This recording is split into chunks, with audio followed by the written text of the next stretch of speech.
ਸਤਿ ਸ਼੍ਰੀ ਅਕਾਲ ਜੀ। News Asia Punjabi ਦੇਖ ਰਹੇ ਸਾਰੇ ਦਰਸ਼ਕਾਂ ਦਾ ਸਵਾਗਤ ਹੈ ਤੇ ਮੈਂ ਹਾਂ ਕੁਲਵੰਤ ਸਿੰਘ। ਇੱਕ ਵਾਰ ਫੇਰ ਇੱਕ ਨਵੀਂ ਵੀਡੀਓ ਦੇ ਨਾਲ, ਇੱਕ ਨਵੀਂ ਵਿਚਾਰ ਚਰਚਾ ਦੇ ਨਾਲ, ਇੱਕ ਨਵੀਂ ਨੌਲੇਜ ਦੇ ਨਾਲ ਤੁਹਾਡੇ ਰੂਬਰੂ ਹੋਇਆ ਤੇ ਮੇਰੇ ਨਾਲ ਐਕਸਪਰਟ ਨੇ ਡਾਕਟਰ ਹਰਨਾਮ ਸਿੰਘ ਜੀ BAMS ਤੇ ਇਹਨਾਂ ਤੋਂ ਆਪਾਂ ਅੱਜ ਜਾਣਾਂਗੇ ਮੇਥੀ ਦਾਣੇ ਦੇ ਫਾਇਦੇ। ਫੈਨੋਗ੍ਰੀਕ ਕਹਿੰਦੇ ਆਪਾਂ ਅੰਗਰੇਜ਼ੀ ਦੇ ਵਿੱਚ ਇਹਨਾਂ ਨੂੰ। ਤੇ ਮੇਥੇ ਵੀ ਹੁੰਦੇ ਨੇ ਤੇ ਮੇਥੀ ਵੀ ਹੁੰਦੀ ਹੈ, ਦੋਨੋਂ ਅਲੱਗ-ਅਲੱਗ ਤਰ੍ਹਾਂ ਦੇ ਹੁੰਦੇ ਨੇ। ਤੇ ਮੇਥੀ ਜਿਹੜੀ ਹੈ ਉਹ ਕਿਹੜੇ-ਕਿਹੜੇ ਰੋਗਾਂ 'ਚ ਸਹਾਈ ਹੁੰਦੀ ਹੈ, ਮੇਥੀ ਦੀ ਪਛਾਣ ਕੀ ਹੈਗੀ ਹੈ, ਮੇਥੀ ਕਦੋਂ ਆਪਾਂ ਕਿਹੜੇ-ਕਿਹੜੇ ਤਰੀਕੇ ਨਾਲ ਉਹਨੂੰ ਖਾ ਸਕਦੇ ਹਾਂ, ਉਹਦੇ ਪੰਚਾਂਗ ਦੇ ਵਿੱਚ ਕੀ ਫਾਇਦੇ ਹੈਗੇ ਨੇ, ਪੱਤਿਆਂ 'ਚ ਕੀ ਫਾਇਦਾ ਹੈਗਾ, ਜੜ 'ਚ ਕੀ ਫਾਇਦਾ ਹੈਗਾ, ਉਹਦੇ ਬੀਜਾਂ 'ਚ ਕੀ ਫਾਇਦਾ ਹੋਗਾ ਤੇ ਬਿਮਾਰੀਆਂ ਕਿਹੜੀਆਂ ਠੀਕ ਕਰਦਾ। ਤੇ ਸਭ ਤੋਂ ਵੱਡੀ ਗੱਲ, ਕਿਹਨਾਂ ਨੂੰ ਮੇਥੀ ਖਾਣੀ ਚਾਹੀਦੀ ਹੈ ਤੇ ਕਿਹਨਾਂ ਨੂੰ ਇਸ ਤੋਂ ਪਰਹੇਜ਼ ਕਰਨਾ ਚਾਹੀਦਾ। ਡਾਕਟਰ ਸਾਹਿਬ, ਤੁਹਾਡਾ ਨਿਊਜ਼ ਏਸ਼ੀਆ ਪੰਜਾਬੀ ਦੇ ਬਹੁਤ ਬਹੁਤ ਸਵਾਗਤ ਹੈ। ਬਹੁਤ ਬਹੁਤ ਧੰਨਵਾਦ ਜੀ ਤੁਹਾਡਾ ਤੇ ਨਿਊਜ਼ ਏਸ਼ੀਆ ਦੇਖਣ ਵਾਲੇ ਸਾਰੇ ਦਰਸ਼ਕਾਂ ਦਾ ਬਹੁਤ ਬਹੁਤ ਧੰਨਵਾਦ। ਸ਼ੁਕਰੀਆ ਜੀ। ਡਾਕਟਰ ਸਾਹਿਬ, ਮੇਥੀ ਥੋੜ੍ਹਾ ਜਿਹਾ ਸਵਾਦ ਕੌੜਾ ਹੁੰਦਾ ਜੀ। ਜੇ ਪੱਤਿਆਂ ਦੀ ਗੱਲ ਕਰੀਏ ਆਪਾਂ, ਥੋੜ੍ਹਾ ਜਿਹਾ ਕੜਵੇ ਸਵਾਦ ਦੇ ਵਿੱਚ ਹੁੰਦੇ ਨੇ, ਪਰ ਗੁਣ ਬਹੁਤ ਹੁੰਦੇ ਨੇ ਕਿਉਂਕਿ ਜਿਹੜੀ ਵੀ ਚੀਜ਼ ਕੌੜੀ ਹੈ ਉਹ ਲੀਵਰ ਨੂੰ ਡਿਟੌਕਸੀਫਿਕੇਸ਼ਨ ਵਾਸਤੇ ਬੜੀ ਵਧੀਆ ਮੰਨੀ ਜਾਂਦੀ ਹੈ। ਜੀ ਬਿਲਕੁਲ ਸਹੀ। ਕੌੜੀ ਕੋਈ ਵੀ ਚੀਜ਼ ਲਾ ਲਓ ਤੁਸੀਂ, ਚਾਹੇ ਪੁਨਰਨਵਾ ਲਾ ਲਓ, ਚਾਹੇ ਤੁਸੀਂ ਮਕੋਏ ਲਗਾ ਲਓ, ਚਾਹੇ ਤੁਸੀਂ ਕਾਸਨੀ ਲਾ ਲਓ, ਕਾਲ ਮੇਘ ਲਾ ਲਓ, ਜਿਹੜਾ ਆਪਾਂ ਮਿਲਕ ਥੇਸਰ ਲਾ ਲਓ, ਇਹ ਜਿਹੜੀਆਂ ਸਾਰੀਆਂ ਨੇ ਕੜਵਾ ਹੁੰਦਾ ਤੇ ਕੌੜੀ ਚੀਜ਼ ਜਿਹੜੀ ਆ ਉਹ ਬੋਡੀ ਦੇ ਵਿੱਚੋਂ ਡਿਟੌਕਸੀਫਿਕੇਸ਼ਨ ਕਰਨ ਵਿੱਚ ਸਹਾਈ ਹੁੰਦੀ ਹੈ। ਬਟ ਇੱਕ ਚੀਜ਼ ਆ, ਕਿਤੇ ਕੌੜਾ ਇਹ ਸੋਚ ਕੇ ਫਿਰ ਦਾਰੂ ਨਾ ਪੀਣ ਲੱਗ ਜਾਓ ਕਿ ਜਿਹੜੀ ਦਾਰੂ ਵੀ ਕੌੜੀ ਹੁੰਦੀ ਹੈ, ਡਿਟੌਕਸੀਫਿਕੇਸ਼ਨ ਕਰਦੀ ਹੈ। ਦਾਰੂ ਜਿਹੜੀ ਉਲਟਾ ਕੌੜੀ ਜਿਹੜੀ ਉਹ ਖਰਾਬ ਕਰਦੀ ਹੈ। ਸੋ ਸਵਾਦ ਕੌੜਾ ਜੀ, ਪਰ ਗੁਣ ਬਹੁਤ ਨੇ ਮੇਥੀ ਦੇ ਵਿੱਚ। ਥੋੜਾ ਜਿਹਾ ਮੇਥੀ ਦਾ ਵਿਸਥਾਰ ਦੱਸ ਦਿਓ। ਕੁਲਵੰਤ ਜੀ, ਜਿਹੜੀ ਮੇਥੀ ਹੈ ਇਹ ਮੂਲ ਰੂਪ ਦੇ ਵਿੱਚ ਜਿਹੜੇ ਹਿੰਦੁਸਤਾਨ ਦੀ ਜਿਹੜੀ ਖੁਰਾਕੀ ਪ੍ਰਣਾਲੀ ਹੈ ਉਹਦਾ ਇੱਕ ਬਹੁਤ ਅਪੰਗ ਹਿੱਸਾ ਹੈਗਾ, ਜਿਹਦੀ ਆਪਾਂ ਹਰ ਸਟੇਟ ਦੇ ਵਿੱਚ, ਜੇ ਮੈਂ ਕਹਾਂ ਚਾਹੇ ਉਹ ਹਿੰਦੁਸਤਾਨ ਦਾ ਲੇਹ ਲਦਾਖ ਤੋਂ ਲੈ ਕੇ ਕਸ਼ਮੀਰ ਤੋਂ ਲੈ ਕੇ ਕੰਨਿਆ ਕੁਮਾਰੀ ਤੱਕ, ਕੋਈ ਇਹੋ ਜਿਹੀ ਸਟੇਟ ਨਹੀਂ ਜਿੱਥੇ ਮੇਥੀ ਨੂੰ ਕਿਸੇ ਵੀ ਰੂਪ 'ਚ ਨਾ ਖਾਧਾ ਜਾਂਦਾ ਹੋਵੇ। ਪੰਜਾਬ ਦੇ ਵਿੱਚ, ਉੱਤਰ ਭਾਰਤ ਦੇ ਵਿੱਚ ਜਿਹੜੀ ਹੈ ਮੇਥੇ ਦੇ ਜਿਹੜੇ ਪੱਤੇ ਨੇ ਇਹਦੇ ਸਬਜ਼ੀ ਦੇ ਰੂਪ 'ਚ ਵੀ ਇਸਤੇਮਾਲ ਕੀਤਾ ਜਾਂਦਾ। ਤੇ ਸਾਡੇ ਜਦੋਂ ਪ੍ਰੈਗਨੈਂਸੀ ਹੁੰਦੀ ਹੈ ਲੇਡੀਜ਼ ਦੀ, ਉਸ ਡਿਲੀਵਰੀ ਤੋਂ ਬਾਅਦ ਉਹਨਾਂ ਨੂੰ ਖਾਸ ਤੌਰ ਤੇ ਜਿਹੜੇ ਮੇਥਿਆਂ ਦੀਆਂ ਪਿੰਨੀਆਂ ਬਣਾ ਕੇ ਖਵਾਈਆਂ ਜਾਂਦੀਆਂ ਨੇ ਤਾਂ ਕਿ ਸਰੀਰ ਦੇ ਵਿੱਚ ਜਿਹੜੀ ਉਹਨਾਂ ਦੇ ਵਾਯੂ ਹੈ ਉਹ ਸਰੀਰ ਚੋਂ ਕੱਢੀ ਜਾ ਸਕੇ। ਗਰਭਵਾਤ ਅਕਸਰ ਹੀ ਹੋ ਜਾਂਦਾ, ਜਾਪੇ 'ਚ ਹਵਾ ਲੱਗ ਜਾਂਦੀ ਲੇਡੀਜ਼ ਨੂੰ, ਇਸੇ ਕਰਕੇ ਉਹਨਾਂ ਦੇ ਕੰਨ ਸਿਰ ਢੱਕ ਕੇ ਰੱਖੇ ਜਾਂਦੇ ਸੀਗੇ, 1.25 ਮਹੀਨਾ ਬਾਹਰ ਨਹੀਂ ਕੱਢਿਆ ਜਾਂਦਾ ਸੀਗਾ। ਸੋ ਉਹਦੇ ਨਾਲ ਇੱਕ ਜਿਹੜੀ ਸਾਡੇ ਕਲਚਰ ਨਾਲ ਜੁੜੀ ਚੀਜ਼ ਇਹ ਹੈ ਕਿ ਇਹ ਮੇਥੇ ਦੀਆਂ ਪਿੰਨੀਆਂ ਜਾਂ ਮੇਥੇ ਦੇ ਲੱਡੂ ਹੈ ਨਾ ਜਿਹੜੇ, ਉਹ ਬਣਾ ਕੇ ਘਰ 'ਚ ਖਾਧੇ ਜਾਂਦੇ ਸੀਗੇ ਸਰਦੀਆਂ ਦੇ ਵਿੱਚ। ਅੱਜ ਕੱਲ੍ਹ ਵੀ ਜਿਹੜੇ ਬਜ਼ੁਰਗ ਨੇ ਜਾਂ ਜਿਹੜੇ ਪੁਰਾਣੇ ਵਿਰਸੇ ਨਾਲ ਜੁੜੇ ਲੋਕ ਨੇ ਜਾਂ ਸਿਹਤ ਨੂੰ ਜਾਗਰੂਕ, ਸਿਹਤ ਪ੍ਰਤੀ ਜਿਹੜੇ ਲੋਕ ਜਾਗਰੂਕ ਨੇ, ਉਹ ਮੇਥੇ ਦੀਆਂ ਪਿੰਨੀਆਂ ਦਾ ਇਸਤੇਮਾਲ ਸਰਦੀਆਂ ਜ਼ਰੂਰ ਕਰਦੇ ਨੇ। ਜੀ ਕੁਲਵੰਤ ਜੀ, ਬਿਲਕੁਲ ਜੀ। ਮੈਂ ਖੁਦ ਖਾਧੀਆਂ ਨੇ ਮੇਥੀ ਦੀਆਂ ਪਿੰਨੀਆਂ। ਥੋੜ੍ਹੇ ਜਿਹੇ ਕੌੜੀਆਂ ਹੁੰਦੀਆਂ ਨੇ, ਪਰ ਜਿਉਂ ਖਾਈ ਜਾਂਦੇ ਆ ਇਸ ਨੂੰ ਸਵਾਦ ਜਿਹੜਾ ਇਹਦਾ ਇੱਕ ਆਪਣਾ ਵੱਖਰਾ ਇੱਕ ਟੇਸਟ ਬਣ ਜਾਂਦਾ ਮੂੰਹ ਦੇ ਵਿੱਚ ਤੇ ਇਸ ਨੂੰ ਖਾਣਾ ਬੁਰਾ ਨਹੀਂ ਲੱਗਦਾ। ਸ਼ੁਰੂ 'ਚ ਪਹਿਲੀ ਇੱਕ ਅੱਧੀ ਬਾਈਟ ਜਿਹੜੀ ਹੁੰਦੀ ਹੈ ਉਹ ਜ਼ਰੂਰ ਕੌੜੀ ਲੱਗਦੀ ਹੈ। ਜੀ ਬਿਲਕੁਲ ਬਿਲਕੁਲ। ਤੇ ਮੇਥੀ, ਮੈਂ ਬਹੁਤ ਚਿਰ ਪਹਿਲਾਂ ਇੱਕ ਸੀਨੀਅਰ ਡਾਕਟਰ ਦੇ ਨਾਲ ਇੰਟਰਵਿਊ ਕਰਦਾ ਹੁੰਦਾ ਸੀ ਤੇ ਉਹਨਾਂ ਦਾ ਇੱਕ ਨੁਸਖਾ ਹੁੰਦਾ ਸੀ ਗੋਡਿਆਂ ਲਈ ਬੜਾ ਵਧੀਆ, ਜੋੜਾਂ ਲਈ ਬੜਾ ਵਧੀਆ। ਉਹ ਕਹਿੰਦੇ ਸੀ ਰਾਤ ਨੂੰ ਮੇਥੀ ਦਾਣਾ ਜਿਹੜਾ ਭਿਉਂ ਕੇ ਰੱਖ ਦਿਓ, ਸਵੇਰੇ ਇਸ ਨੂੰ ਕਾੜੇ ਵਾਂਗੂ ਬਣਾ ਕੇ, ਚਾਹੇ ਇਹਨੂੰ ਸਵੇਰੇ ਐਜ਼ ਇਟ ਇਜ਼ ਪੀ ਕੇ ਤੇ ਇਹਨੂੰ ਚੱਬ ਕੇ ਖਾ ਲਓ ਤੇ ਤੁਹਾਡੇ ਜਿਹੜੇ ਜੋੜਾਂ 'ਚ ਦਰਦ ਹੋਣਾ ਠੀਕ ਹੋ ਜਾਏਗਾ। ਕੀ ਸਮਝਦੇ ਤੁਸੀਂ? ਜੀ ਕੁਲਵੰਤ ਜੀ, ਇਸੇ ਨੁਸਖੇ ਤੇ ਹੀ ਮੈਂ ਆ ਰਿਹਾ ਸੀਗਾ, ਪਰ ਜਿਵੇਂ ਤੁਸੀਂ ਬਹੁਤ ਗਿਆਨੀ ਹੋ ਇਸ ਚੀਜ਼ ਦੇ ਤੇ ਪਹਿਲਾਂ ਬੁੱਝ ਲੈਂਦੇ ਉਸ ਚੀਜ਼ਾਂ ਨੂੰ।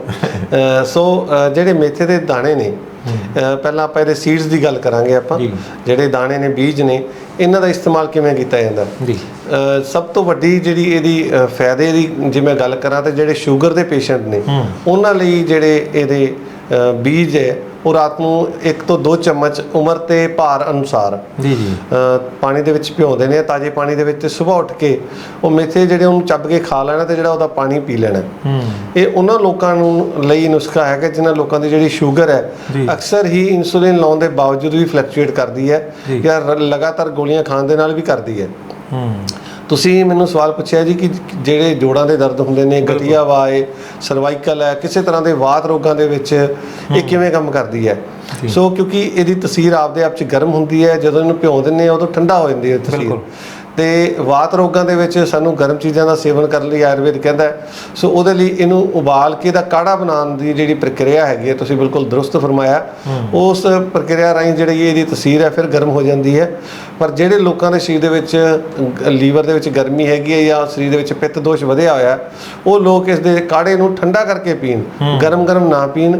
ਜਿਨ੍ਹਾਂ ਨੂੰ ਵਾਤ ਰੋਗ ਹੈਗਾ ਤੇ ਨਾਲ ਪਿੱਤ ਰੋਗ ਹੈਗਾ, ਦਵੈ ਦੋਸ਼ ਜਿਨ੍ਹਾਂ ਸਰੀਰ ਦੇ ਵਿੱਚ ਹੈ, ਤੇਜ਼ਾਬੀ ਮਾਦਾ ਵੀ ਹੈਗਾ ਤੇ ਉਹਨਾਂ ਲੋਕਾਂ ਦੇ ਵਿੱਚ ਦਰਦਾਂ ਵੀ ਰਹਿੰਦੀਆਂ ਨੇ, ਉਹਨਾਂ ਲੋਕਾਂ ਨੂੰ ਚਾਹੀਦਾ ਕਿ ਕਾੜਾ ਬਣਾ ਲੈਣ, ਲੇਕਿਨ ਉਹਨੂੰ ਠੰਡਾ ਕਰਕੇ ਪੀਣ, ਤਾਂ ਕਿ ਉਹਨਾਂ ਸਰੀਰ ਦੇ ਵਿੱਚ ਜਿਹੜੀ ਗਰਮੀ ਹੈ ਉਹ ਜ਼ਿਆਦਾ ਵਧਣ ਨਾਲ ਤੁਹਾਡੇ ਸਰੀਰ ਦੇ ਵਿੱਚ ਤੇਜ਼ਾਬ ਜਾਂ ਤੁਹਾਨੂੰ ਕਬਜ਼ ਜਾਂ ਇਸ ਤਰ੍ਹਾਂ ਦੀ ਜਿਹੜੀ ਸਮੱਸਿਆ ਹੈ ਉਹ ਫੈਟੀ ਲੀਵਰ ਦੀ ਨਾ ਹੋਵੇ, ਤੇ ਜਿਹੜੇ ਬੀਜ ਨੇ ਮੇਥੀ ਦੇ ਉਹਦੇ ਆਪਾਂ ਫਾਇਦੇ ਭਰਪੂਰ ਲੈ ਸਕੀਏ। ਜੀ ਕੁਲਵੰਤ ਜੀ। ਬਿਲਕੁਲ ਜੀ, ਜਿਨ੍ਹਾਂ ਨੂੰ ਗਠੀਏ ਦਾ ਰੋਗ ਹੈਗਾ, ਜਿਨ੍ਹਾਂ ਨੂੰ ਜੋੜਾਂ ਦਰਦਾਂ ਦੇ ਵਿੱਚ ਪ੍ਰੋਬਲਮ ਹੈਗੀ ਹੈ, ਜਿਨ੍ਹਾਂ ਨੂੰ ਗਾਊਟ ਦੀ ਪ੍ਰੋਬਲਮ ਹੈਗੀ ਹੈ, ਜਿਨ੍ਹਾਂ ਦੇ ਯੂਰਿਕ ਐਸਿਡ ਵੱਧ ਰਿਹਾ ਹੈਗਾ, ਇਹ ਸਾਰੇ ਦੇ ਸਾਰੇ ਨੁਸਖਾ ਜਿਹੜਾ ਇਹ ਨੋਟ ਕਰ ਲੈਣ। ਜਿਹੜਾ ਡਾਕਟਰ ਸਾਹਿਬ ਨੇ ਦੱਸਿਆ ਵੀ ਰਾਤ ਨੂੰ ਮੇਥੀ ਦਾਣੇ ਦੇ ਜਿਹੜੇ 1 ਜਾਂ 2 ਚਮਚੇ ਤੁਸੀਂ ਭਿਉਂ ਦੇਣੇ ਨੇ, ਸਵੇਰੇ ਉਸੇ ਪਾਣੀ ਨੂੰ ਤੁਸੀਂ ਉਬਾਲ ਕੇ ਤੇ ਠੰਡਾ ਕਰਕੇ ਤੇ ਉਹ ਜਿਹੜਾ ਪਾਣੀ ਤੁਸੀਂ ਪੀਣਾ ਹੈਗਾ, ਤੇ ਉਹ ਮੇਥੀ ਦਾ ਜਿਹੜਾ ਉਹਦੇ 'ਚ ਫੋਕ ਹੋਏਗਾ ਉਸ ਨੂੰ ਤੁਸੀਂ ਚੱਬ ਕੇ ਵੀ ਖਾ ਸਕਦੇ ਹੋ, ਤੇ ਉਸ ਨੂੰ ਕਿਸੇ ਸਬਜ਼ੀ 'ਚ ਪਾ ਕੇ ਵੀ ਤੁਸੀਂ ਉਸ ਦਾ ਇਸਤੇਮਾਲ ਕਰ ਸਕਦੇ ਹੈਗੇ ਹੋ। ਤੇ ਡਾਕਟਰ ਸਾਹਿਬ ਕਹਿੰਦੇ ਨੇ ਵੀ ਕੋਲੇਸਟ੍ਰੋਲ ਦੇ ਉੱਤੇ ਵੀ ਬੜਾ ਫਰਕ ਪਾਉਂਦਾ ਹੈ, ਹਾਰਟ ਦੇ ਵਿੱਚ ਵੀ। ਕੁਲਵੰਤ ਜੀ, ਇਹਨੂੰ ਜੇ ਆਯੁਰਵੇਦ ਦੀ ਮੈਂ ਗੱਲ ਕਰਾਂ, ਮਾਂ ਸ਼੍ਰੀ ਵਾਘ ਭੱਟ ਜੀ ਦਾ ਜਿਹੜਾ ਗ੍ਰੰਥ ਹੈ ਨਿਕੱਟੂ, ਉਹਦੇ ਵਿੱਚ ਉਹਨਾਂ ਨੇ ਲਿਖਿਆ ਕਿ ਵਾਤ ਸ਼ਾਮਨੀ ਕਫ ਕਤਰੀ, ਜਿਹੜਾ ਕਫ ਹੈ ਉਹਨੂੰ ਕਤਰਦੀ ਹੈ, ਉਹਨੂੰ ਕੱਟਦੀ ਹੈ ਇਹ, ਤੇ ਜਿਹੜੀ ਵਾਤ ਹੈ ਵਾਯੂ ਰੋਗ ਹੈ ਜਿਹੜੇ ਉਹਨਾਂ ਨੂੰ ਖਤਮ ਕਰਦੀ ਹੈ। ਵਾਯੂ ਰੋਗਾਂ ਦਾ ਆਪਾਂ ਪਹਿਲਾਂ ਵਰਣਨ ਕਰ ਚੁੱਕੇ ਹਾਂ। ਸੋ ਉਸ ਤੋਂ ਬਾਅਦ ਕਿਉਂਕਿ ਇਹਦੀ ਜਿਹੜੀ ਤਸੀਰ ਹੈ ਗਰਮ ਹੈ ਤੇ ਇਹਦਾ ਜਿਹੜੀ ਸੁਭਾਅ ਹੈ ਉਹ ਖੁਸ਼ਕ ਹੈ, ਸੋ ਖੁਸ਼ਕ ਹੋਣ ਕਰਕੇ ਜਿਹੜੀ ਚਰਬੀ ਹੈ ਉਹਨੂੰ ਵੀ ਇਹ ਖਤਮ ਕਰਦੀ ਹੈ। ਹਾਈ ਕੋਲੇਸਟ੍ਰੋਲ ਦੀ ਜਿਹੜੀ ਸਮੱਸਿਆ ਹੈਗੀ ਹੈ, ਜਿਹੜੇ ਲੋਕ ਮੋਟੇ ਨੇ ਉਹਨਾਂ ਸਰੀਰ 'ਚ ਕਫ ਵੱਧਦੀ ਹੈ, ਕਫ ਵਧਣ ਕਰਕੇ ਜਿਹੜੀ ਸਰੀਰ ਦੇ ਵਿੱਚ ਉਹਨਾਂ ਦੇ ਰੇਸ਼ਾ ਪੈਦਾ ਹੋ ਜਾਂਦਾ ਹੈ, ਸ਼ੂਗਰ ਹੋਣੀ, ਸਾਹ ਫੁੱਲਣਾ, ਦਮੇ ਦੀ ਸ਼ਿਕਾਇਤ ਹੋਣੀ, ਇਹ ਸਾਰੇ ਕਫ ਦੇ ਰੋਗ ਨੇ। ਜਦੋਂ ਕਿਸੇ ਵੀ ਪੇਸ਼ੈਂਟ ਦੇ ਵਿੱਚ ਕਫ ਵੱਧਦੀ ਹੈ ਤੇ ਉਹਦੇ ਸਰੀਰ ਦੇ ਵਿੱਚ ਜਿਹੜੀ ਧਮਨੀਆਂ ਦੇ ਵਿੱਚ ਕੋਲੇਸਟ੍ਰੋਲ ਜੰਮਣਾ ਸ਼ੁਰੂ ਹੋ ਜਾਂਦਾ ਹੈ, ਜਿਹਦੇ ਨਾਲ ਉਹਨੂੰ ਹਾਈ BP ਦੀ ਸਮੱਸਿਆ ਹੋ ਜਾਂਦੀ ਹੈ। ਸੋ ਜਿਹੜੀ ਮੇਥੇ ਨੇ, ਪੁਰਾਣੇ ਬਜ਼ੁਰਗ ਜਿਹੜੇ ਮੇਥੇ ਭਿਉਂ ਕੇ ਖਾਂਦੇ ਹੁੰਦੇ ਸੀਗੇ, ਉਹ ਇਸੇ ਲਈ ਖਾਂਦੇ ਹੁੰਦੇ ਸੀ, ਇਹਦੇ ਲੱਡੂ ਬਣਾ ਕੇ ਖਾਂਦੇ ਹੁੰਦੇ ਸੀਗੇ, ਪਿੰਨੀਆਂ ਜਿਹਨੂੰ ਕਹਿੰਦੇ ਆ ਪੰਜਾਬ ਦੇ ਵਿੱਚ, ਉਹ ਇਸੇ ਲਈ ਖਾਂਦੇ ਹੁੰਦੇ ਸੀ ਕਿ ਸਰਦੀਆਂ ਦੇ ਵਿੱਚ ਅਸੀਂ ਦੁੱਧ ਘਿਓ ਬਹੁਤ ਜ਼ਿਆਦਾ ਖਾਂਦੇ ਹਾਂ, ਤੇ ਇਹ ਖਾਣ ਦੇ ਨਾਲ ਸਰੀਰ ਦੇ ਵਿੱਚ ਜਿਹੜਾ ਕੋਲੇਸਟ੍ਰੋਲ ਹੈ, ਜਿਹੜਾ LDL ਹੈ, ਜਿਹੜਾ ਬੈਡ ਕੋਲੇਸਟ੍ਰੋਲ ਹੈ, ਉਹਨੂੰ ਇਹ ਖਤਮ ਕਰਕੇ ਧਮਨੀਆਂ ਨੂੰ ਬਿਲਕੁਲ ਸਾਫ਼ ਕਰ ਦਿੰਦਾ, ਜਿਹਦੇ ਨਾਲ ਸਾਡੇ ਸਰੀਰ ਦੇ ਵਿੱਚ ਹਾਰਟ ਸੰਬੰਧੀ ਜਿਹੜੇ ਰੋਗ ਨੇ, ਜਿਵੇਂ ਸਾਨੂੰ ਹਾਰਟ ਅਟੈਕ ਦੀ ਚਿੰਤਾ ਹੁੰਦੀ ਹੈ, ਜਿਹੜੇ ਲੋਕ ਜ਼ਿਆਦਾ ਤਲਿਆ ਭੋਜਨ ਖਾਂਦੇ ਨੇ, ਜਿਨ੍ਹਾਂ ਦਾ ਕੋਲੇਸਟ੍ਰੋਲ ਹਮੇਸ਼ਾ ਵਧਿਆ ਰਹਿੰਦਾ, ਸੋ ਉਹਨਾਂ ਲੋਕਾਂ ਲਈ ਜਿਹੜੇ ਇਹਦੇ ਬੀਜ ਨੇ ਇੱਕ ਅੰਮ੍ਰਿਤ ਤੋਂ ਘੱਟ ਨਹੀਂ ਹੈਗੇ। ਸੋ ਇਹਦੇ ਬੀਜਾਂ ਨੂੰ ਤੁਸੀਂ ਭੁੰਨ ਕੇ ਵੀ ਇਸਤੇਮਾਲ ਕਰ ਸਕਦੇ ਹੋ, ਤੇ ਇਹਦੇ ਲੱਡੂ ਬਣਾ ਕੇ ਜਿਹੜੇ ਆ ਗੁੜ ਤੇ ਸ਼ੱਕਰ ਦੇ ਨਾਲ ਮਿਲਾ ਕੇ, ਜਾਂ ਕਈ ਲੋਕ ਇਹਦੇ 'ਚ ਡਰਾਈ ਫਰੂਟ ਤੇ ਵੇਸਣ ਜਾਂ ਆਟੇ ਦੀ ਨਾਲ ਭੁੰਨ ਕੇ ਵੀ ਬਣਾਉਂਦੇ ਨੇ। ਅਲੱਗ-ਅਲੱਗ ਆਪਣੇ ਘਰਾਂ ਦੇ ਵਿੱਚ ਅਲੱਗ-ਅਲੱਗ ਤਰੀਕੇ ਨਾਲ ਇਹ ਬਣਾਇਆ ਜਾਂਦਾ। ਸੋ ਜਿਹੜੇ ਮੇਥੀ ਦੇ ਲੱਡੂ ਨੇ ਉਹ ਕੋਲੇਸਟ੍ਰੋਲ ਨੂੰ ਵੀ ਘਟਾਉਂਦੇ ਨੇ। ਕੁਲਵੰਤ ਜੀ, ਇਹਦੇ ਨਾਲ ਇੱਕ ਤੁਹਾਨੂੰ ਦੱਸਣਾ ਚਾਹਾਂਗਾ, ਮੋਟੇ ਲੋਕਾਂ ਲਈ ਇਹਦੇ ਵਿੱਚ ਐਂਟੀ ਓਬੈਸਿਟੀ ਗੁਣ ਹੋਣ ਕਰਕੇ ਇਹ ਡੀਐਪੇਟਾਈਜ਼ਰ ਦਾ ਕੰਮ ਕਰਦਾ ਹੈ। ਸਰੀਰ ਦੇ ਵਿੱਚ ਸਾਡੀ ਭੁੱਖ ਹੈ ਜਿਹੜੀ ਉਹਨੂੰ ਘਟਾਉਂਦਾ ਹੈ, ਤੇ ਦੂਸਰਾ ਚਰਬੀ ਨੂੰ ਖੋਰਦਾ ਹੈ। ਜਿਹੜੀ ਸਾਡੇ ਸਰੀਰ ਦੇ ਵਿੱਚ ਸਕਿਨ ਦੇ ਨੀਚੇ ਜਿਹੜੀ ਚਮੜੀ ਦੇ ਨੀਚੇ ਜਿਹੜੀ ਚਰਬੀ ਜੰਮ ਜਾਂਦੀ ਹੈ, ਉਹਨੂੰ ਇਹ ਲਿਕੁਇਡ ਫਾਰਮ 'ਚ ਲੈ ਕੇ ਆਉਂਦਾ ਹੈ, ਤੇ ਦੂਸਰਾ ਸਾਡੀ ਭੁੱਖ ਨੂੰ ਘਟਾਉਂਦਾ। ਜਦੋਂ ਸਾਡੀ ਭੁੱਖ ਘਟ ਜਾਂਦੀ ਹੈ ਤੇ ਸਾਡਾ ਜਿਹੜਾ ਬਾਡੀ ਹੈ ਉਹ ਆਪਦੇ ਆਪ ਨੂੰ ਚਲਾਉਣ ਵਾਸਤੇ ਕੈਲਰੀਜ਼ ਦੇ ਰੂਪ 'ਚ ਜਿਹੜੀ ਫੈਟ ਇਕੱਠੀ ਹੋਈ ਹੈ ਸਕਿਨ ਦੇ ਥੱਲੇ, ਉਹਨੂੰ ਵਰਤਣਾ ਸ਼ੁਰੂ ਕਰਦੇ, ਜਿਹਦੇ ਨਾਲ ਸਾਡੇ ਸਰੀਰ ਦੇ ਵਿੱਚ ਮੋਟਾਪੇ ਦੀ ਜਿਹੜੀ ਸਮੱਸਿਆ ਉਹਨੂੰ ਵੀ ਅਸੀਂ ਠੀਕ ਕਰ ਸਕਦੇ ਹਾਂ ਮੇਥੀ ਦੇ ਦਾਣੇ ਖਾ ਕੇ। ਜੀ ਕੁਲਵੰਤ ਜੀ।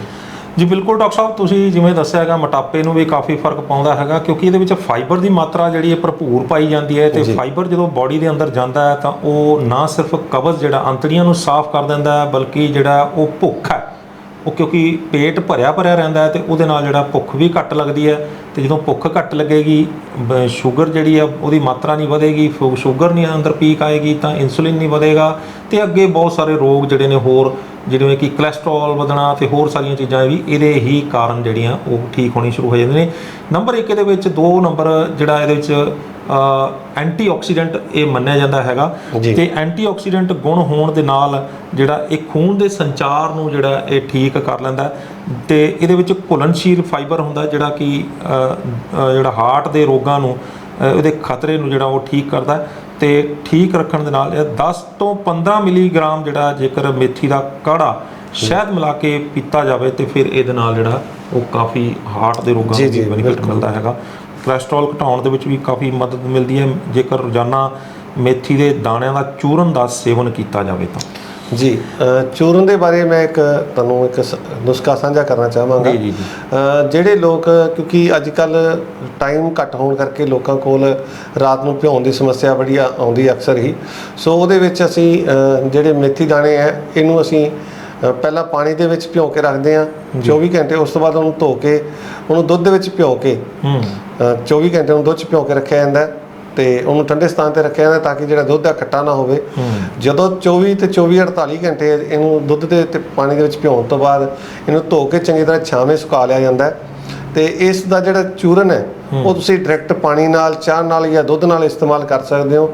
ਉਹਦੇ ਜਿਹੜੇ ਪੋਸ਼ਕ ਜਿਹੜੇ ਤੱਤ ਨੇ ਉਹ ਉਸੇ ਤਰ੍ਹਾਂ ਬਰਕਰਾਰ ਰਹਿੰਦੇ ਨੇ ਜਿਵੇਂ ਅਸੀਂ ਤਾਜ਼ੇ ਭਿਉਂ ਕੇ ਖਾਂਦੇ ਹਾਂ। ਸੋ ਇਹਦਾ ਜਿਹੜਾ ਪਾਊਡਰ ਹੈ, ਕਿਉਂਕਿ ਸਾਡੇ ਜੀਵਨ ਸ਼ੈਲੀ ਬਹੁਤ ਵਿਅਸਤ ਹੋ ਚੁੱਕੀ ਹੈ, ਭੈਣ ਭਰਾ ਦੋਵੇਂ ਮੀਆਂ ਬੀਬੀ ਜਿਹੜੇ ਆ ਉਹ ਜੌਬ ਕਰਦੇ ਨੇ, ਸੋ ਉਹਦੇ ਕਰਕੇ ਕਿਤੇ ਨਾ ਕਿਤੇ ਰਾਤ ਨੂੰ ਥੱਕੇ ਹੋਣ ਕਰਕੇ ਲੋਕ ਇਹ ਨੁਸਖਾ ਕਈ ਵਾਰ ਅਜਮਾ ਨਹੀਂ ਸਕਦੇਗੇ।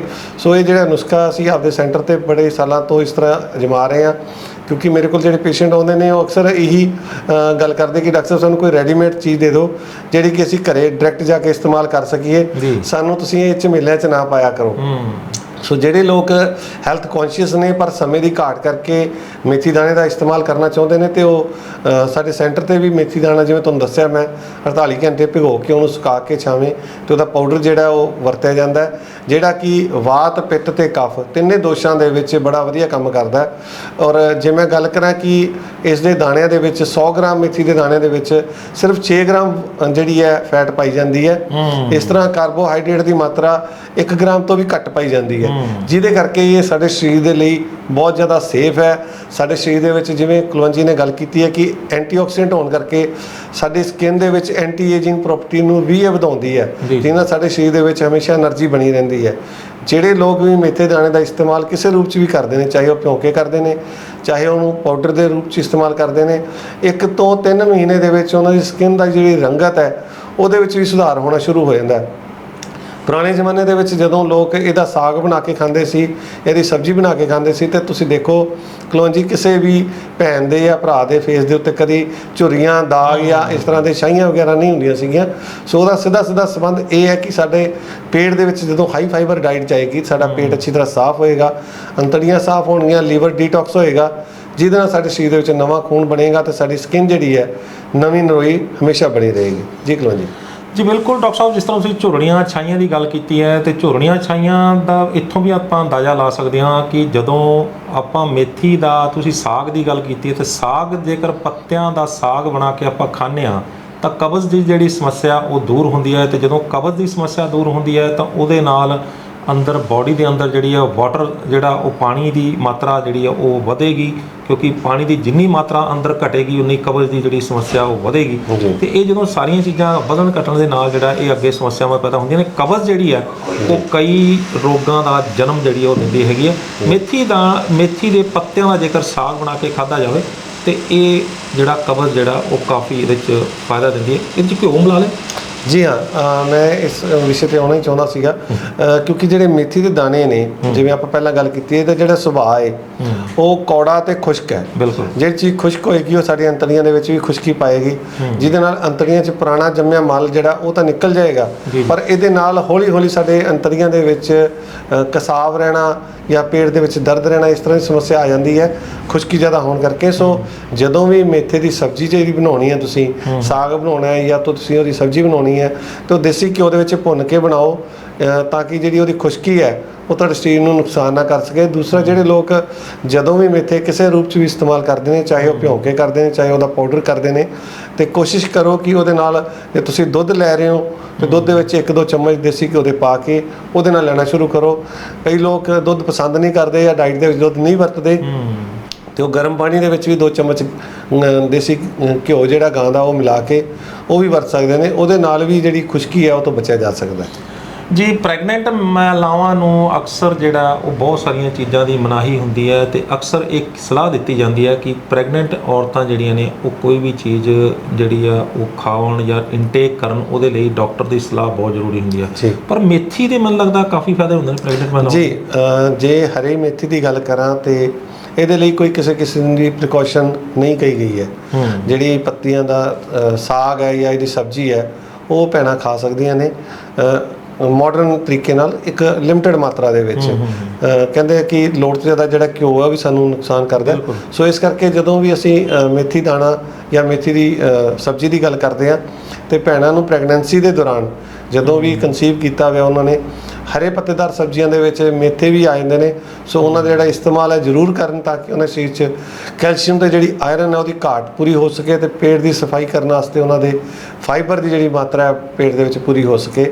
ਸੋ ਇਹਦੇ ਜਿਹੜੇ ਦਾਣਿਆਂ ਦਾ ਚੂਰਨ ਹੈ ਉਹ ਵੀ ਇੱਕ ਲਿਮਟਿਡ ਮਾਤਰਾ ਦੇ ਵਿੱਚ ਭੈਣਾਂ ਲੈ ਸਕਦੇ ਨੇ।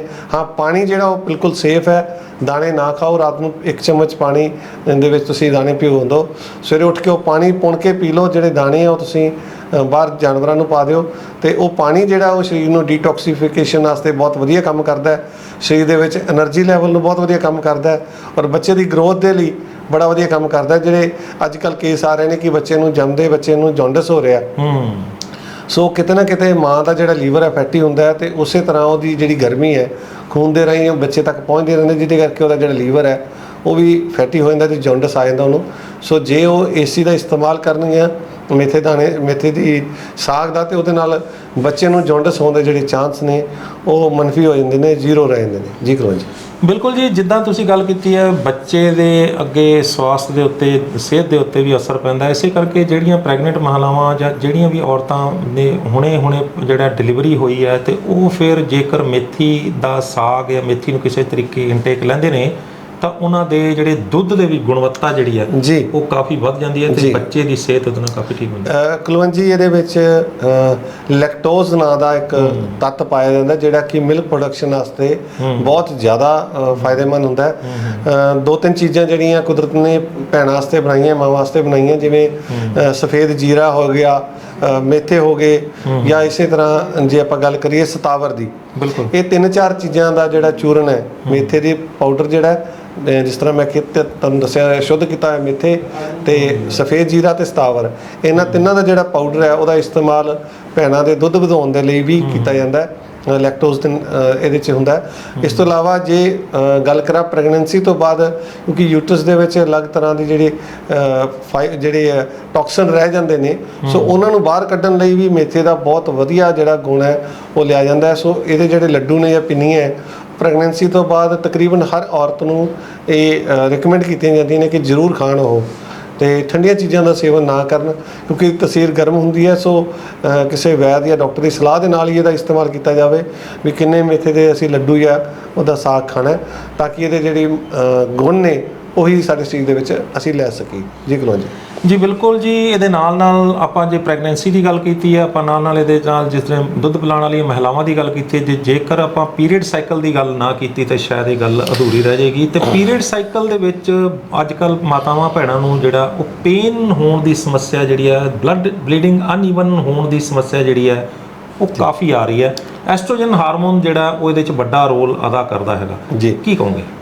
ਮੈਂ ਜਿਵੇਂ ਪਹਿਲਾਂ ਵੀ ਵੀਡੀਓ 'ਚ ਕਹਿ ਚੁੱਕਿਆ ਜੀ ਕਿ ਇਹ ਜਿਹੜੀ ਸਾਡੀ ਬੱਚੇਦਾਨੀ ਉਹਦੀ ਸਫਾਈ ਲਈ ਮੇਥੇ ਦਾ ਬਹੁਤ ਵੱਡਾ ਯੋਗਦਾਨ ਹੈ। ਜੀ ਜੀ। ਸੋ ਜਦੋਂ ਪ੍ਰੈਗਨੈਂਸੀ ਹੁੰਦੀ ਹੈ ਉਸ ਤੋਂ ਬਾਅਦ ਜਿਵੇਂ ਆਪਾਂ ਪੰਜਾਬੀ 'ਚ ਕਹਿੰਦੇ ਜੇਰ ਹੈ ਜਾਂ ਔਲ ਕਹਿ ਦਿੰਦੇ ਆ, ਉਹ ਪ੍ਰੋਪਰ ਨਾ ਨਿਕਲਣ ਕਰਕੇ ਵੀ ਫੀਮੇਲਸ ਨੂੰ ਕਾਫੀ ਦਿੱਕਤਾਂ ਆਉਂਦੀਆਂ ਨੇ।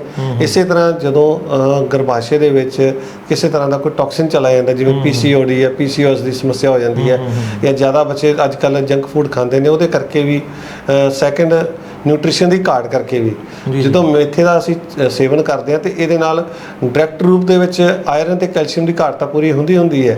ਪਰ ਜਿਵੇਂ ਤੁਸੀਂ ਗੱਲ ਕੀਤੀ ਹੈ ਐਸਟ੍ਰੋਜਨ ਹਾਰਮੋਨ ਦੀ, ਸੋ ਮੇਥੇ ਦੇ ਵਿੱਚ ਇੱਕ ਗੁਣ ਹੈ ਜਿਹੜਾ ਕਿ ਐਸਟ੍ਰੋਜਨ ਹਾਰਮੋਨ ਨੂੰ ਬੈਲੈਂਸ ਕਰਨ ਦਾ।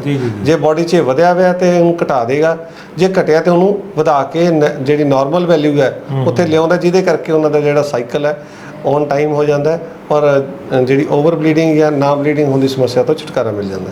ਜੀ ਆਪਾਂ ਜਿਵੇਂ ਗੱਲ ਕੀਤੀ ਹੈ ਕਿ ਮੇਥੀ ਥੋੜੀ ਜਿਹੀ ਕੌੜੀ ਹੁੰਦੀ ਹੈ ਤੇ ਲੀਵਰ ਵਾਸਤੇ ਬੜਾ ਇਹ ਗੁਣਕਾਰੀ ਮੰਨੀ ਜਾਂਦੀ ਹੈ। ਫੈਟੀ ਲੀਵਰ ਜਦੋਂ ਆਪਾਂ ਠੀਕ ਕਰਦੇ ਹਾਂ ਤੇ ਉਹਦੇ ਨਾਲ ਜਿਹੜਾ ਕਾਫੀ ਅੱਗੇ ਹੋਰ ਰੋਗਾਂ ਦੇ ਵਿੱਚ ਬੈਨੀਫਿਟ ਹੁੰਦਾ ਹੈ।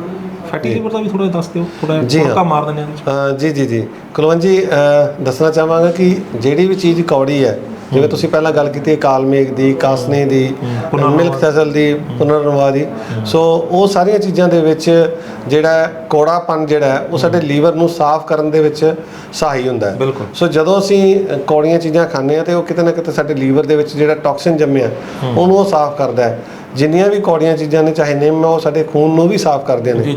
ਤੇ ਜਦੋਂ ਸਾਡਾ ਲੀਵਰ ਸਾਫ਼ ਹੋ ਜਾਏਗਾ ਤੇ ਉਹਦੇ ਨਾਲ ਹੌਲੀ ਹੌਲੀ ਸਾਡੇ ਸਰੀਰ ਦੇ ਵਿੱਚ ਡੀਟੌਕਸੀਫਿਕੇਸ਼ਨ ਦੀ ਪ੍ਰਕਿਰਿਆ ਚਾਲੂ ਹੋ ਜਾਏਗੀ, ਜਿਹਦੇ ਨਾਲ ਸਾਡਾ ਸਾਰਾ ਖੂਨ ਸਾਫ਼ ਹੋ ਜਾਏਗਾ ਤੇ ਸਾਡੇ ਜਿਹੜੇ ਅੰਗ ਨੇ ਨਵੇਂ ਨਰੋਏ ਹੋ ਜਾਣਗੇ। ਜੀ ਕੁਲਵੰਤ ਜੀ ਬਿਲਕੁਲ। ਇੱਕ ਸਰਚ ਦੇ ਅਨੁਸਾਰ ਮੇਥੀ ਦੇ ਵਿੱਚ ਐਂਟੀਆਕਸੀਡੈਂਟ ਤੇ ਹਿਪੈਟੋ ਪ੍ਰੋਟੈਕਟਿਵ ਗੁਣ ਪਾਏ ਜਾਂਦੇ ਨੇ ਤੇ ਇਹ ਲੀਵਰ ਦੇ ਲਈ ਬਹੁਤ ਜ਼ਿਆਦਾ ਲਾਭਦਾਇਕ ਮੰਨੇ ਜਾਂਦੇ ਨੇ। ਨਿਊਰੋ ਦੀਆਂ ਸਮੱਸਿਆਵਾਂ ਜਿਹੜੀਆਂ ਨਾੜੀ ਤੰਤਰ ਦੀਆਂ ਸਮੱਸਿਆਵਾਂ ਹੈਗੀਆਂ ਨੇ, ਉਹਦੇ 'ਚ ਮੇਥੀ ਦਾਣੇ ਨੂੰ ਤੁਸੀਂ ਕਿਸ ਤਰ੍ਹਾਂ ਦੇ ਰੱਖੇ ਹੋ? ਨਿਊਰੋਲੋਜੀਕਲ ਡਿਸਆਰਡਰ ਜਿਹੜੇ ਹੁੰਦੇ ਨੇ ਉਹਨਾਂ ਨੂੰ। ਕੁਲਵੰਤ ਜੀ, ਜਿਵੇਂ ਆਪਾਂ ਪਹਿਲਾਂ ਵੀ ਕਈ ਚੀਜ਼ਾਂ ਬਾਰੇ ਗੱਲ ਕਰ ਚੁੱਕੇ ਹਾਂ, ਉਸੇ ਤਰ੍ਹਾਂ ਜਿਹੜਾ ਮੇਥੇ ਨੇ, ਜਿਵੇਂ ਮੈਂ ਕਿਹਾ ਕਿ ਕਫ ਰੋਗਾਂ ਦੇ ਉੱਤੇ ਖਾਸ ਤੌਰ ਤੇ ਬੈਡ ਕੋਲੇਸਟ੍ਰੋਲ ਦੇ ਬਹੁਤ ਵਧੀਆ ਕੰਮ ਕਰਦੇ ਆ। ਸੋ ਸਰੀਰ ਦੇ ਵਿੱਚ ਕਿਤੇ ਵੀ ਕੋਈ ਨਾੜਾਂ ਦੇ ਵਿੱਚ ਬਲੌਕੇਜ ਹੈ ਤੇ ਉਹਨੂੰ ਖੋਲ੍ਹਣ ਦੇ ਵਿੱਚ ਜਿਹੜੇ ਮੇਥੇ ਹੈ, ਇਹਦਾ ਜਿਹੜਾ ਸੇਵਨ ਹੈ ਉਹ ਬਹੁਤ ਕਾਰਗਰ ਸਾਬਤ ਹੁੰਦਾ ਹੈ। ਜਿਹੜੀਆਂ ਨਿਊਰੋ ਦੀਆਂ ਜਿੰਨੀਆਂ ਸਮੱਸਿਆਵਾਂ ਨੇ ਉਹ ਦੋ ਕਾਰਨਾਂ ਕਰਕੇ ਹੁੰਦੀਆਂ। ਜਾਂ ਤਾਂ ਉਹਨਾਂ ਵਿੱਚ ਕਿਸੇ ਨਾ ਕਿਸੇ ਤਰ੍ਹਾਂ ਦਾ ਕੋਲੇਸਟ੍ਰੋਲ ਜਾਂ ਬੈਡ ਕੋਲੇਸਟ੍ਰੋਲ ਜੰਮ ਜਾਂਦਾ, ਜਿਹਦੇ ਕਰਕੇ ਬਲੱਡ ਦੀ ਸਪਲਾਈ ਰੁਕ ਜਾਂਦੀ ਹੈ।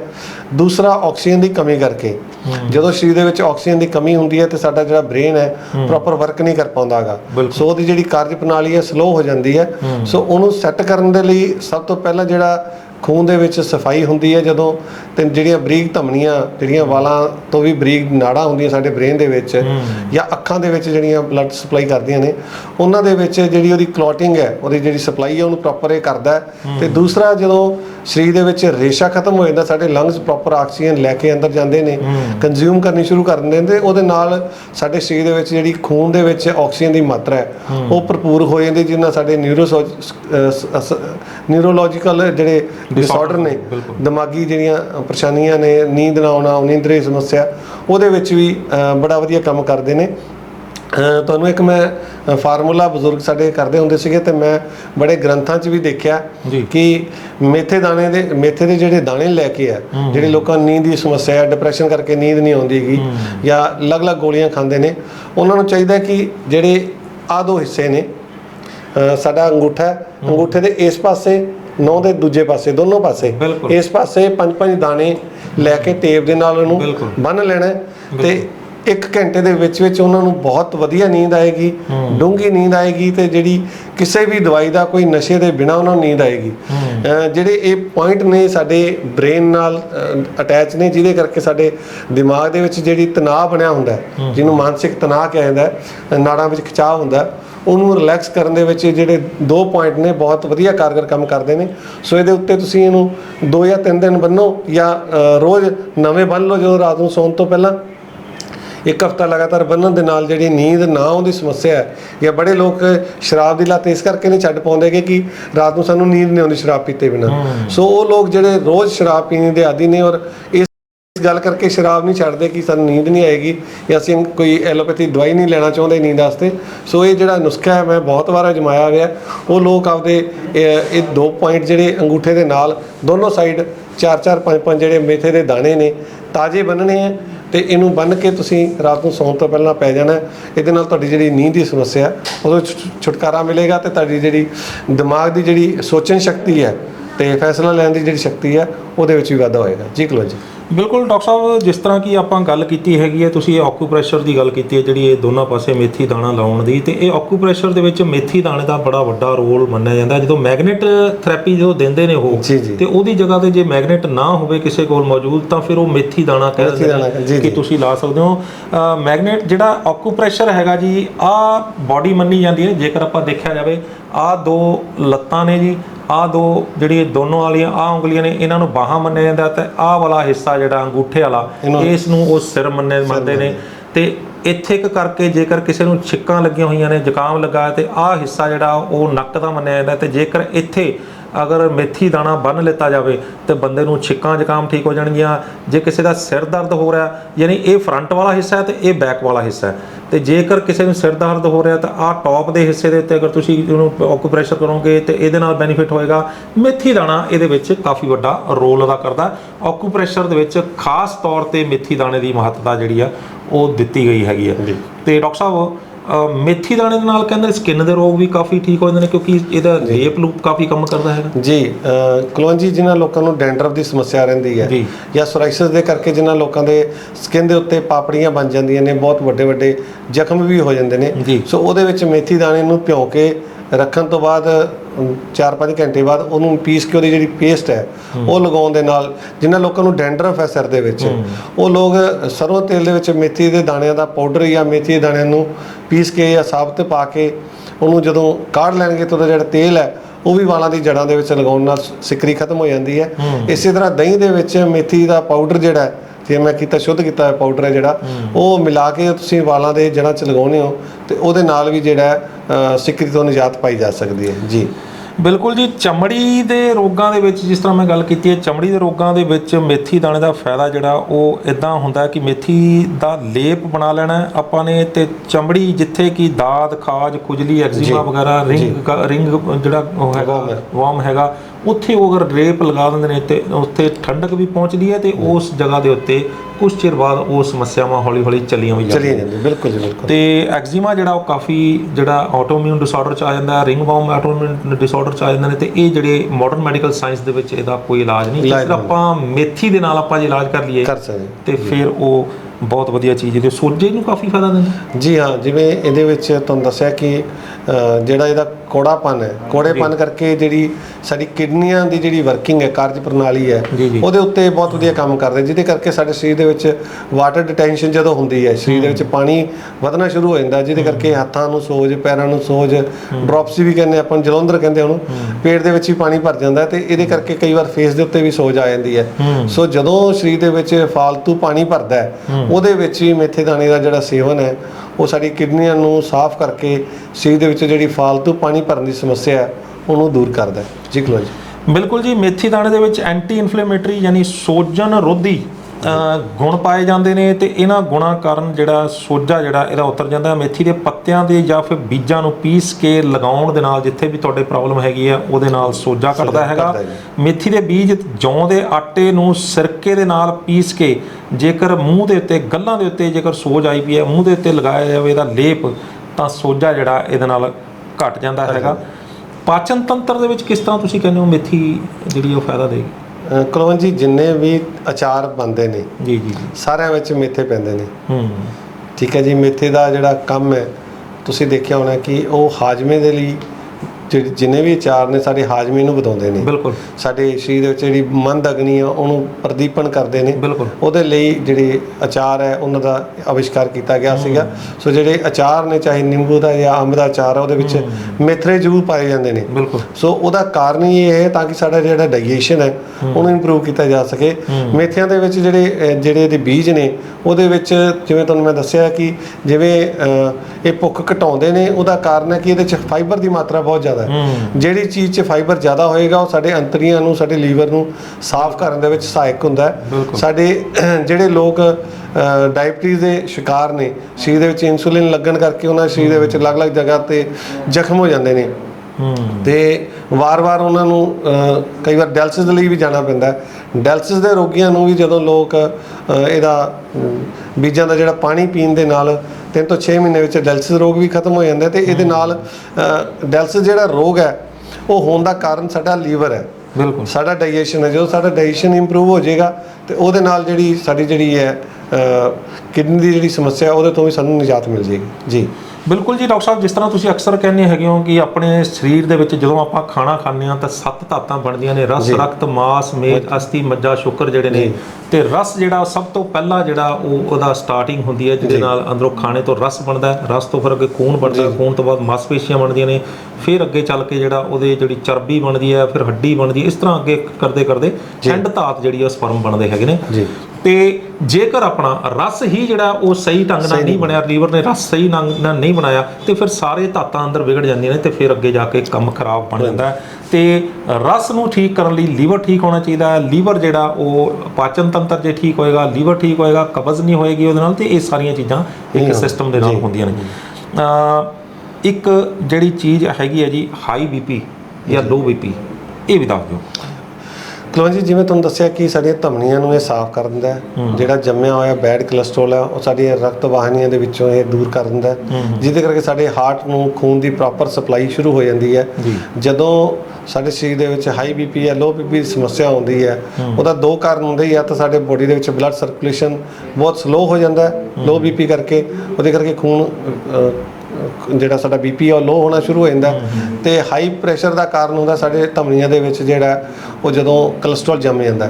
ਸੋ ਇਹ ਕਿਉਂਕਿ ਹਾਰਟ ਹੈਲਥ ਲਈ ਬਹੁਤ ਅੱਛਾ ਹੈ, ਸੋ ਇਹਦੇ ਜਿਹੜੇ ਪਾਊਡਰ ਦਾ ਚੂਰਨ ਹੈ ਉਹ ਦਿਨ 'ਚ ਇੱਕ ਵਾਰ ਜਾਂ ਦੋ ਵਾਰ ਲੋੜ ਅਨੁਸਾਰ ਵਰਤਣ ਦੇ ਨਾਲ ਸਾਨੂੰ ਬੈਡ ਜਿਹੜੇ ਕੋਲੇਸਟ੍ਰੋਲ ਹੈ ਉਹਨਾਂ ਤੋਂ ਛੁਟਕਾਰਾ ਮਿਲ ਜਾਂਦਾ, ਜਿਹਦੇ ਕਰਕੇ ਸਾਡੇ ਸਰੀਰ ਦੇ ਵਿੱਚ ਲੋ ਬੀਪੀ ਤੇ ਹਾਈ ਬੀਪੀ ਦੀ ਸਮੱਸਿਆ ਨੂੰ ਅਸੀਂ ਖਤਮ ਕਰ ਸਕਦੇ ਹਾਂ। ਬਿਲਕੁਲ ਡਾਕਟਰ ਸਾਹਿਬ, ਇਹਦੇ ਕੋਈ ਐਸਾ ਵੀ ਹੈਗਾ ਜਿਹਨੂੰ ਮੇਥੀ ਦਾ ਇਸਤੇਮਾਲ ਨਹੀਂ ਕਰਨਾ ਚਾਹੀਦਾ? ਜੀ, ਜਿਨ੍ਹਾਂ ਲੋਕਾਂ ਦੇ ਸਰੀਰ ਦੇ ਵਿੱਚ ਸਕਿਨ ਰੋਗ ਨੇ, ਚਮੜੀ ਦੇ ਰੋਗ ਨੇ, ਬਹੁਤ ਜ਼ਿਆਦਾ ਗਰਮੀ ਹੁੰਦੀ ਹੈ ਸਰੀਰ ਦੇ ਵਿੱਚ, ਖੁਸ਼ਕੀ ਬਹੁਤ ਜ਼ਿਆਦਾ ਹੈਗੀ ਹੈ, ਜਾਂ ਜਿਹੜੇ ਬਹੁਤ ਜ਼ਿਆਦਾ ਲੋਕ ਤਲਿਆ ਭੋਜਨ ਜ਼ਿਆਦਾ ਖਾਂਦੇ ਨੇ, ਉਹਨਾਂ ਨੂੰ ਮੇਥੀ ਦਾ ਜਿਹੜਾ ਸੇਵਨ ਹੈ ਸੋਚ ਸਮਝ ਕੇ ਜਾਂ ਕਿਸੇ ਐਕਸਪਰਟ ਦੀ ਰਾਏ ਨਾਲ ਕਰਨਾ ਚਾਹੀਦਾ ਹੈ। ਬਿਲਕੁਲ, ਇਹਦੇ ਨਾਲ ਨਾਲ ਜਿਵੇਂ ਕਿ ਆਪਾਂ ਡਾਕਟਰ ਸਾਹਿਬ ਨੇ ਦੱਸਿਆ ਹੈਗਾ ਕਿ ਇਹ ਬਲੱਡ ਸ਼ੂਗਰ ਘਟਾਉਂਦੀ ਹੈਗੀ ਹੈ, ਤੇ ਜਿਹੜੇ ਲੋਕ ਬਲੱਡ ਸ਼ੂਗਰ ਦੀਆਂ ਦਵਾਈਆਂ ਲੈ ਰਹੇ ਨੇ, ਜਿਨ੍ਹਾਂ ਦੀ ਸ਼ੂਗਰ ਵਧੀ ਹੋਈ ਹੈ, ਦਵਾਈਆਂ ਲੈ ਰਹੇ ਨੇ, ਤੇ ਉੱਤੋਂ ਜੇ ਉਹ ਮੇਥੀ ਦਾ ਵੀ ਪ੍ਰਯੋਗ ਕਰਨ ਲੱਗ ਜਾਣਗੇ ਤੇ ਫਿਰ ਉਹਨਾਂ ਦੀ ਸ਼ੂਗਰ ਘਟਣ ਦੀ ਸੰਭਾਵਨਾ ਹੋ ਜਾਂਦੀ ਹੈ। ਇਸ ਕਰਕੇ ਜਿਹੜੇ ਸ਼ੂਗਰ ਦੀਆਂ ਦਵਾਈਆਂ ਖਾ ਰਹੇ ਨੇ ਉਹਨਾਂ ਨੂੰ ਵੀ ਮੇਥੀ ਦਾ ਪ੍ਰਯੋਗ ਕਰਨ ਤੋਂ ਪਹਿਲਾਂ ਆਪਣੇ ਕਿਸੇ ਡਾਕਟਰ ਦੀ ਸਲਾਹ ਲੈਣੀ ਚਾਹੀਦੀ, ਕਿਉਂਕਿ ਜਦੋਂ ਇਹਦਾ ਪਾਣੀ ਜਿਹੜਾ ਹੈ ਮੇਥੇ ਦਾ ਭਿਉਂ ਕੇ ਤੁਸੀਂ ਵਰਤਣਾ ਸ਼ੁਰੂ ਕਰਦੇ ਹੋ ਤੇ ਤੁਹਾਡੇ ਬਲੱਡ ਦੇ ਵਿੱਚੋਂ ਗਲੂਕੋਜ਼ ਜਿਹੜੀ ਐਕਸਟਰਾ ਗਲੂਕੋਜ਼ ਹੈ ਉਹਨੂੰ ਇਹ ਪਿਸ਼ਾਬ ਰਾਹੀਂ ਨਾਲ ਦੀ ਨਾਲ ਖਤਮ ਕਰ ਦਿੰਦੀ ਹੈ, ਬਾਹਰ ਕੱਢ ਦਿੰਦੀ ਹੈ।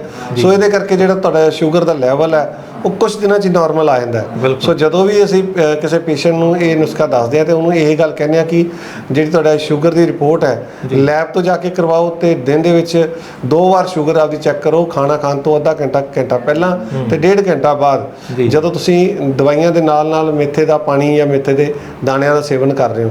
ਸੋ ਉਹਦੇ ਨਾਲ ਜਦੋਂ ਸ਼ੂਗਰ ਉਹਨਾਂ ਦੀ ਕੰਟਰੋਲ ਹੋਣੀ ਸ਼ੁਰੂ ਹੋ ਜਾਂਦੀ ਤੇ ਉਹਨਾਂ ਦੀ ਜਿਹੜੀ ਮੈਡੀਸਨ ਹੈ, ਚਾਹੇ ਉਹ ਮਾਡਰਨ ਮੈਡੀਸਨ ਲੈ ਰਹੇ ਚਾਹੇ ਕੋਈ ਆਯੁਰਵੈਦਿਕ ਲੈ ਰਹੇ ਨੇ, ਉਹਦੀ ਅਸੀਂ ਮਾਤਰਾ ਹੌਲੀ ਹੌਲੀ ਘਟਾ ਕੇ ਉਹਨੂੰ ਬੰਦ ਕਰ ਦਿੰਦੇ ਆ, ਤੇ ਪੇਸ਼ੈਂਟ ਨੂੰ ਸਿਰਫ ਮੇਥੇ ਦੇ ਪਾਣੀ ਦੇ ਨਾਲ ਹੀ ਜਾਂ ਮੇਥੇ ਦੇ ਦਾਣਿਆਂ ਦੇ ਪਾਊਡਰ ਦੇ ਨਾਲ ਹੀ ਉਹਦੀ ਜਿਹੜੀ ਸ਼ੂਗਰ ਹੈ ਸਰੀਰ ਦੇ ਵਿੱਚੋਂ ਖਤਮ ਕਰ ਦਿੰਦੇ ਆ। ਜੀ ਕੀ ਬਾਤ ਹੈ ਜੀ, ਬਹੁਤ ਕਮਾਲ ਦੀ ਚੀਜ਼ ਹੈ। ਬੀਪੀ ਇਹ ਕੰਟਰੋਲ ਕਰਦੀ ਹੈ, ਗਠੀਆ ਇਹ ਠੀਕ ਕਰਦੀ ਹੈ, ਲੀਵਰ ਨੂੰ ਇਹ ਠੀਕ ਕਰਦੀ ਹੈ, ਸ਼ੂਗਰ ਨੂੰ ਇਹ ਠੀਕ ਕਰਦੀ ਹੈ, ਤੇ ਮੈਨੂੰ ਲੱਗਦਾ ਅੰਮ੍ਰਿਤਾ ਨਾਮ ਧਰ ਦੇਣਾ ਚਾਹੀਦਾ ਇਹਦਾ ਵੀ।